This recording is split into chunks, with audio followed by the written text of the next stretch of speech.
Muito bem, estamos de volta com o programa Saúde em Foco, hoje entrevistando a nossa bioquímica Ana Alice Calegari, né? Lá de Jaguaruna, que tem um laboratório muito bem equipado, sempre prestando seus serviços para aquela comunidade. Onde em breve também teremos a Ecoclínica lá, né? É isso aí, estamos Mas um suporte ansiosamente muito aguardando. importante lá. Sim. Para aquela terra, para aquela região boa, né? É. Mas, Ana Alice, nós estamos falando de autismo. Eu sei que este mundo é um mundo um tanto adverso, sabemos. Como tantas doenças existem na medicina, o autismo não foge à regra. As suas dificuldades, um mundo obscuro no seu diagnóstico, onde está o fator causal, por que ocorre, mas existem alguns fatores de risco, como o sexo, né? O sexo, assim como a idade dos pais, assim como certas doenças que podem interferir e também a história familiar. Sim. Poderia nos falar um pouquinho disso aí? O autismo, ele é um grande mistério. Ele não foi mapeado geneticamente ainda, não se sabe se existe algum cromossomo que indique a doença, né? Mas existem várias pesquisas que casos positivos de autismo está ligado à idade da mãe, do pai, fatores ambientais, como a presença de muitos agrotóxicos nos alimentos, né? E o sexo, que acomete mais o sexo masculino. Então, esses são os fatores de risco hoje conhecidos e que podem talvez serem diagnosticados ou prevenidos antes de se ter um filho, fazendo alguns exames, o pai e a mãe. Eles podem fazer o seu cariótipo e ali no cariótipo, se tiver algum fator, alguma alteração cromossômica, aquilo ali já pode deixar um alerta de que talvez você tenha um filho com algum comprometimento ou de qualquer outra doença, né? Mas o autismo pode ser apesar de pouco detectado, não é... E a idade avançada dos pais? A idade é outro fator de risco, né? A idade avançada dos pais, não só o autismo, mas a síndrome de Down também, principalmente da mãe, que o óvulo mais velho pode ter ali o material genético mais comprometido, né?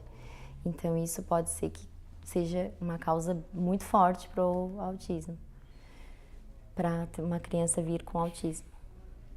Quem tem um filho autista, um casal, ele pode ter o risco, numa segunda gestação, Sim. de ter um filho autista? Sim. Até conforme eu estava comentando, eu fui numa palestra do Dr. Clay Brights, que é um neurologista lá de Ponta Grossa, e nessa palestra eu questionei da possibilidade de eu ter um segundo filho. Então, ele me perguntou, você tem um filho autista? Sim. Quantos anos você tem? Na época eu tinha 37 anos, e então eu falei, 37 anos. Daí ele, não tem outro filho autista. Porque as chances de você... Não tem outro filho, né? Isso. Porque as chances de você ter um filho autista são de 20%. 80% são chances altas? Sim. Mas 20% também são chances muito grandes de você ter outro filho autista. Então, aquilo me alertou e então eu fiquei mais receosa de ter um segundo filho. Isso, deve evitar, né? O risco, sempre tem o risco, né? Fator de risco, nunca se sabe, né? Assim, os sintomas que muitas vezes tu acompanha, tu vê, os sintomas mais típicos que uma criança, depois do 1 ano de idade, 2 anos, manifesta, assim, que tu percebe esses sintomas que chamam a atenção. Quando é bebezinho, quais os sintomas que mais te chamam a atenção?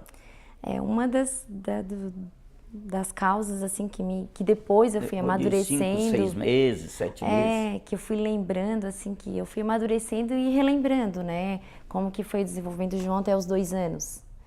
Então, às vezes chegavam as pessoas lá em casa, daqui a pouco ele vai estar olhando a mãozinha. Daqui a pouco ele vai estar dando tchau, né? Então, o João nunca olhou para a mãozinha dele, nunca deu tchau, nunca quis ir pro colo de outra pessoa, assim. E ele sempre preferiu muito a mim. E sorria, ele sorria, assim? Sorria. Sempre foi muito sorridente. Ótimo. Sempre muito feliz. Eu sempre digo que o João é muito feliz. Sim. E os sintomas, assim, de visão, audição, ele tinha alguma... Na época de 2 anos de idade eu não percebia. Comecei a perceber a partir dos 3 anos, que digamos que é o ápice do autismo, é a partir dos 3 anos. É nos 3 anos que todos os sintomas aparecem. Então, até os 3 anos eu não percebia esses estímulos visuais. Ele também não falava, né? Então, o que mais me alertou mesmo foi a falta de linguagem do João.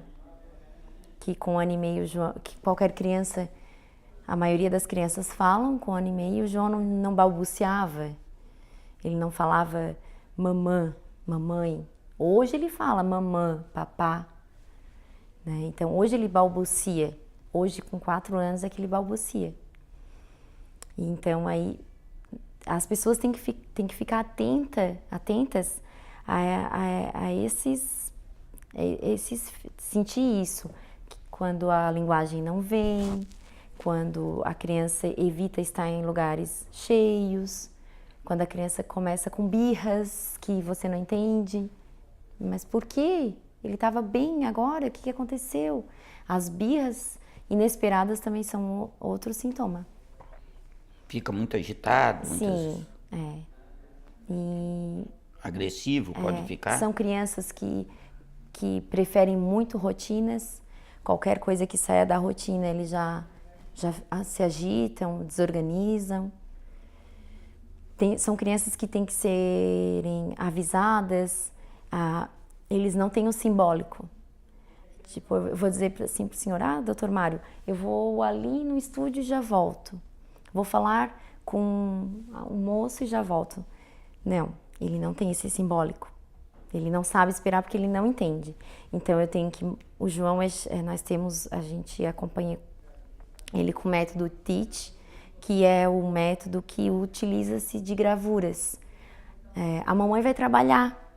Nossa, ano passado nós passamos várias dificuldades para eu sair de casa. E ele se mordia, se autoagredia, agredia os cuidadores. Então, começamos a as gravuras, a fotos. Eu no microscópio, a fachada do laboratório num painel, um painel visual. Que ele vai para a escola, tá lá a placa da escola, a professora, a foto das terapeutas, para prepará-lo.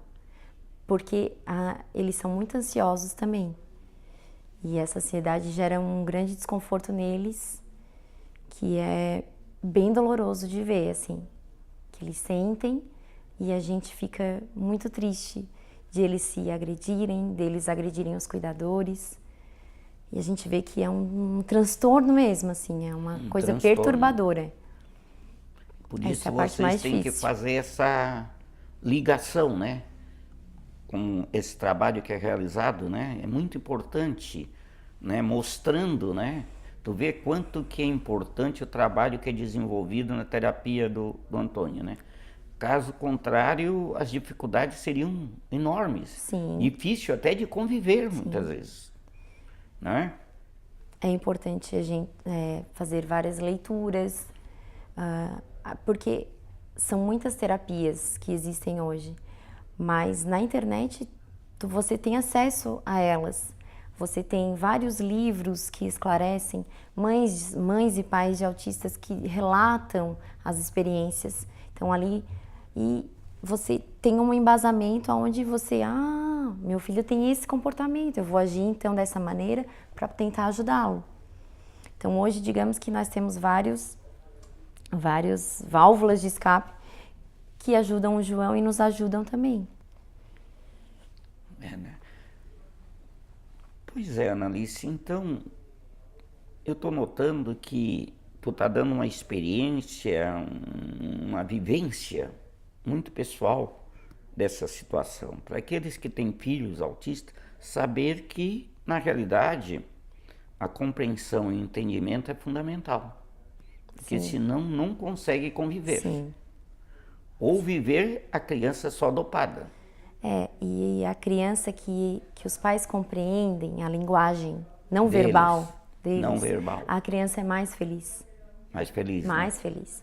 E para mim, o que mais importa hoje é a felicidade do João. É ele se sentir... Para mim, o que importa é o sorriso dele, né? Claro que eu quero que ele tenha um desenvolvimento cognitivo, que ele trabalhe, que ele faça uma faculdade, que ele tenha uma interação social, mas digamos que a gente temos que ensiná-lo a se adaptar ao mundo que ele desconhece, que ele não consegue. Não consegue. Então, um mundo para ele tem que ser mostrado e esclarecido para ele de uma forma que ele consiga compreender.